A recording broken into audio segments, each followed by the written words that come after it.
How the crypto industry responded to FinCEN's proposed mixer rule. FinCEN has some concerns about mixers' use in terrorism. Crypto advocates warn its proposed solution may go too far. In October, the Financial Crimes Enforcement Network proposed a new regulatory regime for crypto mixing services that would treat the entire class of privacy tools as money laundering threats and force new record-keeping rules on U.S. people or entities that use them. The industry had a chance to weigh in. Here's the gist of their responses. You're reading State of Crypto, a CoinDesk newsletter looking at the intersection of cryptocurrency and government. Click here to sign up for future editions. In October, FinCEN published a notice of proposed rulemaking suggesting it might designate crypto mixers as primary money laundering concerns and asking for public feedback through a comment period which closed last week. Crypto mixers, privacy tools that let users obscure the origin or source of funds when transacting, have been controversial in U.S. national security circles due to concerns that malicious actors are using them to launder funds from hacks or to support terrorist organizations. The U.S. sanctions watchdog, OFAC, has added several mixers to a global blacklist in efforts to lock these entities out of the global financial system.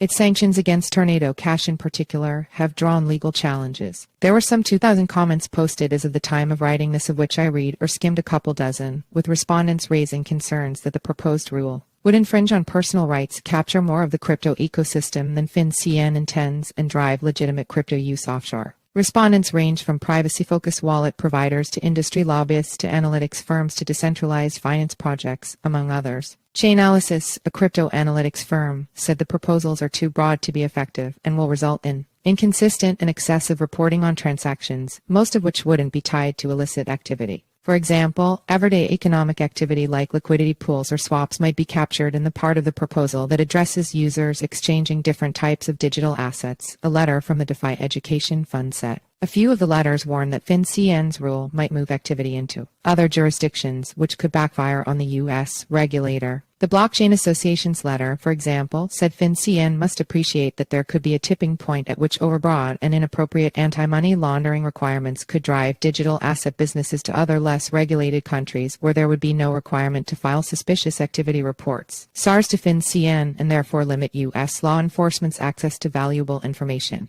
A letter attributed to America's Credit Unions, a new entity formed after the merger of the Credit Union National Association and the National Association of Federally Insured Credit Unions, said that while credit unions don't currently engage in crypto transactions, the proposed record-keeping requirements would be potentially burdensome, and that those regulations should not be duplicative of existing requirements. FinCEN should limit the application of its reporting and record-keeping requirements to certain transactions. As noted, FinCEN has extensive experience with various thresholds, the letter said. The letter did not provide a suggested threshold, suggesting creating one may not even work given the complex nature of crypto mixing. Perhaps a safe harbor based on the frequency of transactions might be appropriate. This is something FinCEN should analyze and work with the industry on, ultimately pursuing such changes through a subsequent proposed rulemaking, the letter said. Fewer comments expressed support for the rule. One by data analytics firm GeoComply, which describes itself as a company that uses geolocation data intelligence to verify individuals' true digital fingerprint, called the rule an effective first step, but suggested there are places it could be stronger. It recommended against relying on IP data, for example, noting that these digital addresses can be obfuscated by virtual private networks, VPNs, and the like. Another comment attributed to the Bangladesh Financial Intelligence Unit, Bangladesh's central bank's agency tasked with investigating money laundering, cited the recent U.S. Department of Justice action against Binance and recommendations from the Financial Action Task Force in supporting the proposal. Nevertheless, the FIU said the proposal might be a bit too heavy-handed. The Bangladesh FIU could not be reached for comment or to verify it indeed submitted the response, but FinCEN labeled the comment as coming from a state entity. There were also, as FinCEN's Bill Hughes pointed out, a number of comments that appeared to be written by a bot. A lot of these comments said they were written to express their concerns and say parts should be reconsidered. These parts deal with the reusing of Bitcoin addresses, mixers, Bitcoin programmability, Bitcoin's use in terror financing, and saying crypto users might use less safe offshore platforms. They urged the Commission to evaluate the potential unintended consequences, presumably because whoever programmed the bot didn't realize that FinCEN isn't the same as the Securities and Exchange Commission.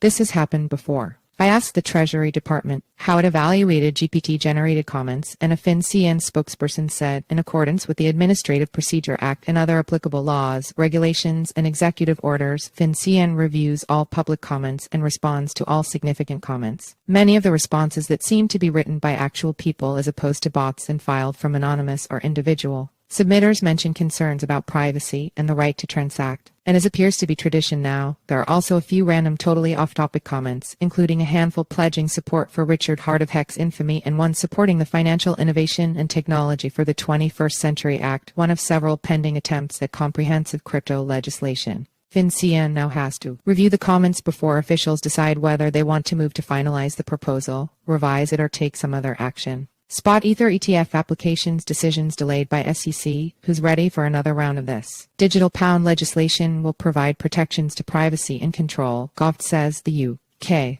published the results of a public consultation into what a digital pound, a British central bank digital currency, might look like. Tuesday 9 UTC 10:0 says the European Banking Authority will hold a hearing on prudential regulation details within the markets and crypto asset regulatory framework. The New York Times. The Times is out with a troubling story about click farms and how AI is just another tool for them now. The Air Current TC's John Ostrar created a timeline for the Boeing 737 MAX-9 fuselage, which lost a door plug mid-flight this month. Fortune Caitlin Long's Custodia has been in litigation with the Federal Reserve over its rejection of the crypto bank's bid for a bank charter. Leo Schwartz at Fortune dug through some recent filings. If you've got thoughts or questions on what I should discuss next week or any other feedback you'd like to share, feel free to email me at nick@coindesk.com or find me on Twitter at nickheilst. You can also join the group conversation on Telegram. See you all next week.